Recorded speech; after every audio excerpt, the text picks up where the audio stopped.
Hi friends, మీ అందరికీ ఇంకొక ఆయుర్వేద మొక్క చూపించబోతున్నాను. ఈ మొక్క పేరు బొమ్మ కచ్చిక అంటారు. ఇగో చూసారు కదా, ఇదే బొమ్మ కచ్చిక దుంప అంటారు అనమాట. బొమ్మ కచ్చిక మొక్క అంటారు. ఇది దుంపతో వస్తుంది ఫ్రెండ్స్. ఇది దుంపతో వస్తుంది. ఈ దుంప నేను తవ్వట్లేదు కానీ మీకు చూపిస్తున్నాను. చూసారా, ఇదంతా ఒక దుంపలా వస్తుంది, దుంపలా ఫామ్ అయ్యి ఉంటుంది.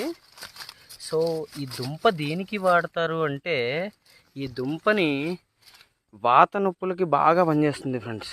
చూసారా ఎంత పెద్ద మొక్క అయిందో.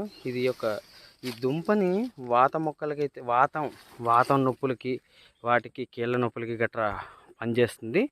ఎవరికైనా కనిపిస్తే తప్పకుండా ఈ దుంపని తీసుకొని కూరైనా వేయచ్చు, లేకపోతే నిమ్మకాయ రసం పిండి ఉప్పు కారం వేసుకొని ముక్కల కిందైనా తినొచ్చు మజ్జిగాన్నంలోకి. సో అది తినడం వల్ల మీ యొక్క వాత నొప్పులన్నీ పోతాయి ఫ్రెండ్స్. నచ్చితే సబ్స్క్రైబ్ చేయండి. Thank you.